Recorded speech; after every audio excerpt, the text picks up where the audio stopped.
Oi, tudo bem? Eu sou o Lidias do canal Grimório Adaptado e eu venho dar continuidade ao vídeo anterior, onde eu prometi trazer aqui a estrutura ritualística que faz uso de uma única ferramenta. Então, a estrutura do Sidur que eu mencionei anteriormente, ela traz algo muito interessante de ser observado, que eu consegui traçar certos paralelos, certas similaridades estruturais em relação à magia cerimonial salomônica, e também, posteriormente, existe um conjunto de 10 salmos, que são trazidos no Tikkun Haklali, que é uma forma de recitar 10 salmos específicos que fazem com que você também tenha uma estrutura capaz de remover cargas energéticas negativas que fazem uma separação, um afastamento das esferas espirituais elevadas, e com isso a gente vê que existe um certo reconhecimento estrutural, nesses rituais que são totalmente litúrgicos. E essa é a única ferramenta que é necessária para fazer uso desses rituais, a liturgia. Então, primeiramente, a gente observa que no Sidur, ele começa com uma preparação da consciência, de um estado de consciência voltado para o agradecimento, a gratidão. É um estado onde o indivíduo ele é condicionado a meditar, a ser mais focado nas coisas positivas que ele tem na sua vida, e isso faz com que ele seja levado a vibrar positivamente. Então, tudo aquilo que leva o ser humano a alimentar sentimentos negativos, sentimentos de raiva, de frustração, de tristeza, tudo isso faz com que camadas de energia negativa dificultem essa aproximação das esferas espirituais superiores. Então, a alegria e a gratidão são energias que favorecem que o indivíduo possa ter uma aproximação com Deus. Então, no princípio do Sidur, há uma série de preces que são afirmações onde o indivíduo reconhece essas coisas positivas que ele tem em sua vida, desde o momento em que ele acorda, até um determinado ponto, onde ele é levado a rememorar a bênção que Deus traz para Abraão, que é o patriarca dos hebreus. Então, esse momento é a Akedat Yitzhak, que é o momento da amarração de Isaac. E o que é que a gente tira desse episódio? Ele recita ali aquele trecho onde Deus faz um teste com Abraão. Abraão, então, é conduzido ao Monte Moriá, um lugar onde Deus diz a ele que vai revelar que ele deve ir até esse lugar, fazer ali um altar e sacrificar o próprio filho. E Abraão obedece, ele pega o filho, pega a madeira, pega lá o punhal, e chama mais 2 jovens para acompanhar. Eles vão com o burro, carregando a madeira. Quando chega a uma certa distância, ele avista o local, ele diz aos jovens, e aqui está a primeira lição. Ele diz a eles: vocês fiquem aqui com o burro, eu e o meu filho, nós vamos até lá, adoraremos a Deus e voltaremos até vocês. Ele tinha, nessa expressão voltaremos, ele está expressando ali que ele tinha uma confiança. Então a primeira lição é essa, é a confiança em Deus. Ele tinha essa confiança de que Deus daria uma providência para aquilo que ele deveria cumprir, que era muito difícil. É uma coisa que eu praticamente não tenho palavras para descrever o grau de dificuldade para um pai cumprir uma ordem dessas. Foi um teste muito severo aquilo ali. E a segunda lição, depois da lição da confiança, é a lição de que ali o sacrifício que deveria ser feito, que Deus realmente queria, não era a morte de uma pessoa. Deus não se satisfaz, ele diz isso muitas vezes no texto canônico, que não se satisfaz em sacrifícios nem humanos nem de animais. O sacrifício que Deus queria ali era o sacrifício da vontade. Então, a vontade de poupar o seu filho foi o sacrifício que ele foi posto à prova. Então, tudo aquilo que o indivíduo demonstra um grande apego, se ele consegue chegar a um ponto de negar essa vontade, de não cumprir essa vontade por amor ao Criador, esse é um sacrifício. Então a gente vê muito disso ali na liturgia e também no ritual cerimonial salomônico, onde o indivíduo é levado a um afastamento da civilização.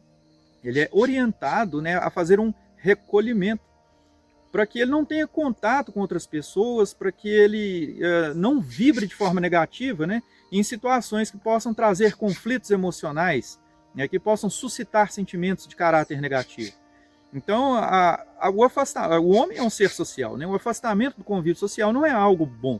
Então, o indivíduo é levado a não satisfazer esse desejo, essa necessidade humana, que é o convívio social. Ele é levado a não satisfazer desejos básicos, como, por exemplo, o sexo, alimentação, né? Ele não come carne, e tem muitas coisas, né? O comportamento, né, que é natural que todo ser humano tem, certos atributos são mais elevados, né? Ele é induzido a agir de uma forma que não é natural no cotidiano. Então ele é forçado a agir de uma forma altruísta. Ele é forçado a deixar de lado tudo aquilo que tem uma relação com o aspecto mais instintivo da sua dualidade. Então, a gente vê em seguida que tem ali um banimento com fogo, né, que é a hora ali onde Deus ordena que seja queimado o incenso. Esse banimento, ele é feito com o incenso sagrado e os judeus, então, eles orientam que seja recitada a ordem dali dos itens, né, que compõem aquele incenso sagrado. E tem uma série de questões ali que são abordadas, como, por exemplo, que não se pode, né, omitir nenhum daqueles ingredientes do incenso, e é muito sagrado, e aquilo ali tem uma relação com a consciência, né, sendo elevada, a consciência sendo despida de atributos que são negativos, que não são condizentes com a natureza divina. Então ele é levado a essa purificação da mente.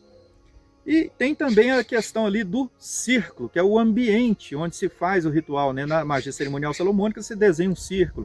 Você vai, antes de fazer esse círculo, fazer uma purificação do ambiente, com incenso também, né? Com a aspersão da água da arte, que é como uma água benta, né? Água e sal, né? Já que o sal é um condutor natural de energias positivas, e a água é um condutor natural de purificação.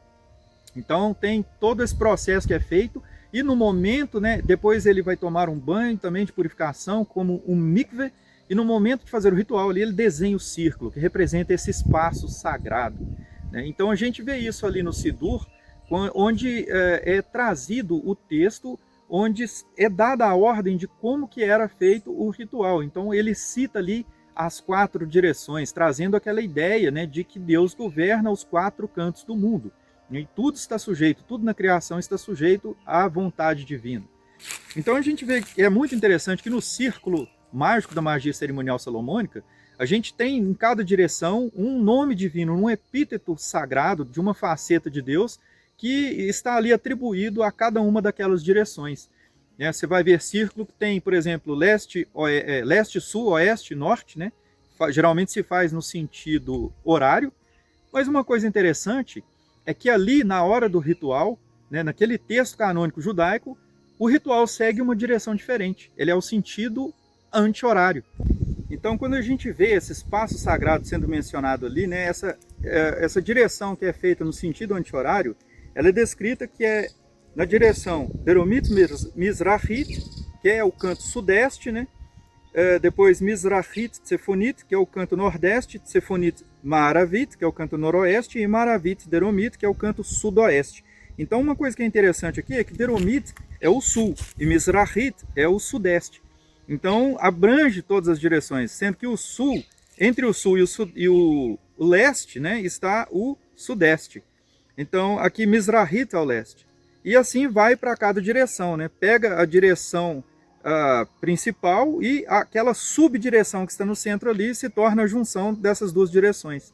Então abrange todas as direções. Isso é muito interessante porque ali isso mostra, né, o perfazer de todo o território ali, que é o espaço sagrado em torno do altar, né, onde o sumo sacerdote ele subia aquela rampa do altar, né, ele ia então do sudeste. No sudeste derramava o sangue ali, tinham 4 chifres, né, derramavam em cada um daqueles chifres dos 4 cantos do altar, e então representando aí a expiação divina, né, Deus sendo misericordioso, ele não é aquele juiz rigoroso que aplica a penalidade, né, a penalidade no sentido de justiça, né? Então ele não aplica essa justiça rigorosa sumariamente. Ele é misericordioso, ele dá tempo para que o indivíduo possa reconhecer o seu erro e possa se arrepender, possa voltar atrás. Então ele deseja isso, ele deseja o retorno, ele deseja essa volta, né, para ele, em direção a ele. Então a gente vê que na magia cerimonial salomônica tem algumas interpretações que são diferentes disso aqui, né? A gente vê também que tem uma influência da Golden Dawn ali, porque eles entendem ali que se faz esse ritual ali no sentido horário, sendo que aqui, dentro dessa liturgia, é feito no sentido anti-horário, né? Apesar de que dentro do ritual salomônico também, com essa influência da Golden Dawn também, quando termina o ritual, às vezes é dito que pode-se fazer no sentido anti-horário o banimento que é feito no fim do ritual. Então, só que aqui dentro desse texto não, é sempre nessa direção que é mencionada. E algo também que é interessante aqui é que depois dessa recitação desse sacrifício, que é dito, né, ali em uma oração, dentro do Sidur, é pedido que Deus aceite essa liturgia como se fosse o próprio ato de fazer o sacrifício, já que por causa dos pecados de Israel, o templo foi destruído e não é mais possível realizar esses mandamentos, né, dentro do templo. Então pede-se que Deus aceite então esse sacrifício verbal, né, e que eles possam ser expiados da mesma forma, através da prática dessa liturgia. Então é um ritual onde você faz uso do incenso sagrado e faz uso então de um sacrifício de expiação dos erros. É um processo teúrgico completo, puramente litúrgico. É a única ferramenta que está sendo usada aqui, intenção, que é aplicada nessa liturgia. Então vem em seguida, né, o reconhecimento da soberania divina, submissão a Deus. Então ali vem um trecho que é chamado de Rodu, onde se faz agradecimento, se presta a reverência a Deus. Tem o Psuquê de Zimbra, que são também trechos extraídos dos textos canônicos. Tem ali, nesse Psuquê de Zimbra, a gente vê pela primeira vez aqui o Ashrei, que é um trecho, né, que é adicionado antecedendo o Salmo 145. E o Salmo 145, por sua vez, ele tem dentro de si ali um momento onde se busca de Deus a satisfação de todas as necessidades de todo ser vivo. Então a busca da prosperidade, da abundância e da fartura. Então a gente vê que isso aqui é um ritual completo, onde o indivíduo nesse processo teúrgico ele faz essa aproximação com o Criador e todas as suas necessidades se busca, né, que elas sejam supridas. Então, de uma certa forma, o indivíduo ele tem nisso aqui um ritual praticamente completo, porque busca-se também a cura, busca-se todas as necessidades que são comuns a todo ser humano, né? Então, em seguida, a gente tem ali a declaração da unidade, do monoteísmo divino, né, que da unidade divina. O monoteísmo que Israel exerce através da recitação da oração conhecida como Shema Israel. E diz, Shema Israel, Adonai Eloheinu, Adonai Echad. Ouve Israel, Adonai é nosso Deus, Adonai é um. E aqui não há margem para qualquer interpretação que possa levar a qualquer entendimento ou percepção de que Deus tenha qualquer manifestação diferente dele, né? Tipo, como uma unidade composta, como é trazida ali naquela ideia da Trindade, né? Como eu falei no vídeo anterior também. Então aqui a gente vê que a unidade divina é algo que é ordenado na Torá, né? Os hebreus eles são proibidos, né, de se deixar levar por qualquer tipo de interpretação diferente dessa. Então por isso muita gente não entende porque eles não se deixam levar por outras interpretações de outras tradições posteriores e nem das tradições da época deles, né? Isso é uma ordem, é parte do contrato que eles têm com Deus. Eles são exclusivamente levados a adorar e a confiar somente em Deus. É isso aí que os diferencia dos demais povos. Por isso eles não podem aceitar nada que venha divergir disso, porque é lei, eles estão cumprindo a lei, então eles estão corretos. Então, em seguida, né, a gente vem o momento que é o auge do Sidur, que é a Amidah. A Amidah significa estar de pé. É o momento que você está, então, depois de todo esse processo que leva a sua consciência a se colocar na presença de Deus, né? Você se fica de pé diante do rei. e apresenta ali uma série de preces, né, de louvores, de exaltação e de reconhecimento, e também, né, faz ali alguns pedidos que são completos, dá um sentido completo a todo tipo de ritual que você possa pensar em fazer, porque se busca de Deus a satisfação, a sua benevolência plena. E isso já é buscado desde o princípio, lá no começo, quando o indivíduo acorda, se levanta e vai fazer todo aquele processo que eu mencionei, que tem ali uma condução de gratidão, né, de uma percepção e de uma consciência de gratidão.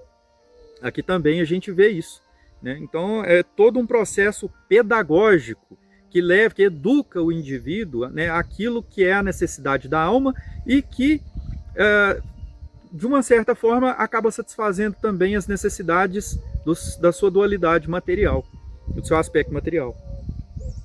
Então aqui você pode, em seguida, depois da Amidá também, recita-se ali algum pedido, você faz uma oração pessoal, pede algo bem específico, se você quiser, né? E termina-se então a despedida, recitando novamente o Ashrei, que é um reconhecimento, né, da glória de Deus, Deus governa o mundo, e ali na sua bondade, ele, como um justo juiz, ele não aplica com rigor a justiça de imediato, né, como eu já mencionei, e satisfaz as necessidades da criação. O mundo está em constante evolução, o mundo está em constante renovação, né? Sempre a terra está dando o seu fruto e o ser humano pode extrair da terra o seu fruto, o seu alimento. E assim faz-se a despedida com o Aleino, que é o reconhecimento da soberania divina, né? E a declaração do seu reinado no tempo da era messiânica, no mundo vindouro.